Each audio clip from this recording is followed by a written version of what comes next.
అమ్మా నేను స్టేషన్కి వెళ్ళి అన్నయ్యని తీసుకొస్తా గానీ వచ్చేసరికి పాయసం తయారు చేసి ఉంచు. అన్నయ్యకి భలే ఇష్టం. సరే, బండి మరీ సవారీ వేయించకుండా నెమ్మదిగా తోలుకురా. ఆ నరసింహులు కూడా తోడు తీసుకెళ్ళకుండా. అన్నయ్య డాక్టర్ నాన్న. అన్నయ్య ఎక్కిన బండి పాలేరు తోలుతాడంటే నేనే తోలుకొస్తాను. జాగ్రత్తగా. రామలక్ష్మణులని పేర్లు పెట్టినందుకు మీ కుమారుడు నిజంగా రామలక్ష్మణులే పట్టారు నాయ గారు. అంతా పరమాత్ముడు కరుణయ్య. ఇంతకీ పెద్ద ఆయన డాక్టర్ చదువు పూర్తయినట్టేనా? లేదు, పెద్ద పరీక్ష ఇంకా ముందున్నాయి. ఇప్పుడు సంక్రాంతి సెలవులు కదా, పండక్కని ఇంటికి వస్తున్నాడు. పెద్ద ఆయన డాక్టర్ చదివించారు, చిన్న ఆయన లాయర్ చదివించలేకపోయారా? చదివించాలని విశ్వ ప్రయత్నం చేసామయ్యా. అయినా వాడికి నాగల పట్టుకోవడం కుదిరింది కానీ కలం పట్టుకోవడం మాత్రం కుదరలేదు. నిజమేనండి. నాన్న, అన్నయ్యని తీసుకురావడానికి నేను వెళ్తాను నాన్న. నువ్వు వెళ్ళేది అన్నయ్యని తీసుకురావడానికా, బావని చూసుకురావడానికే? బావ కోసం అని చెప్పమ్మా. వెళ్ళు వెళ్ళు. జాగ్రత్త అమ్మాయి గారు.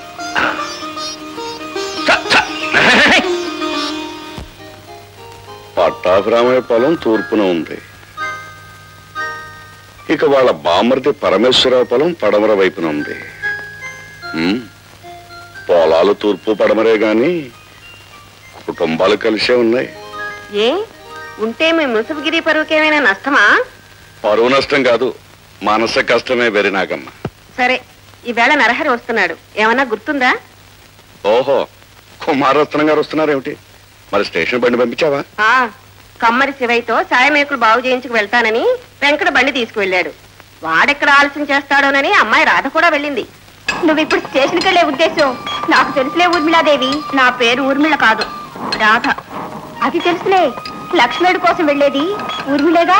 అబ్బా ఊరుకుందో, అవతల మీ నాన్నకు వినపడుతుంది. మా నాన్నకు వినపడితే ఏం పర్వాలేదు, మీ నాన్నకు కనపడితేనే కథా కమామిషులు. ఇంకేం పర్లేదు, త్వరగా తోలికలు, రైలు టైం అవుతుంది. ఆగనే తోలిపోను. నేను వస్తున్నాను. వస్తా గిరిజా.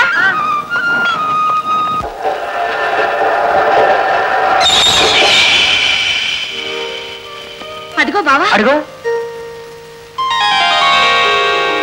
నాకెందుకు? అది మా వదిన ఏర్పాటు చేసిన మర్యాదలే అన్నయ్య. వేసుకో బావా. వేసుకుంటా వేసుకుంటా.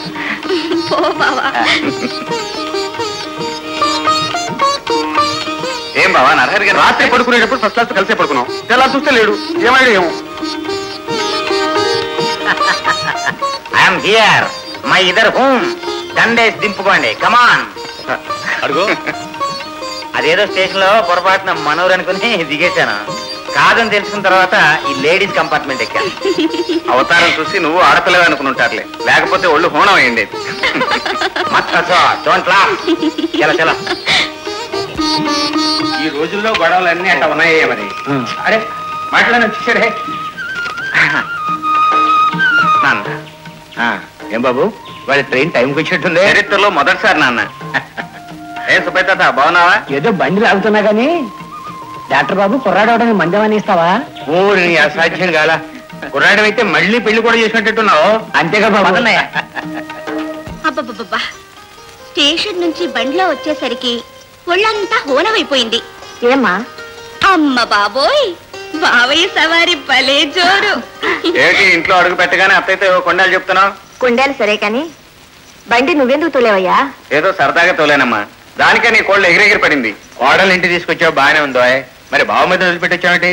గంగాధర్ అన్న, అతని స్నేహితుడు కష్టాల్లో పడ్డాడు, ఆదుకోవటానికి ఉండిపోయాడు. స్నేహితుడు ఎవరు, కష్టాలేమిట్రా?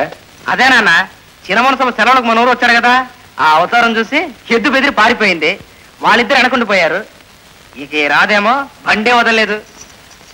అదే వాళ్ళు వచ్చేసరికి పొద్దుకూగిపోతుందని నేనే బండి ఎక్కించుకొచ్చాను. ఇక నేను వెళ్ళొస్తానత్తయ్యా. ఉండవే, భోజనం చేసి వెళ్దు గాని. అమ్మో, తెల్లారితే భోగి పండగ, నేను వెళ్ళి గొబ్బిళ్ళు పెట్టుకోవాలి.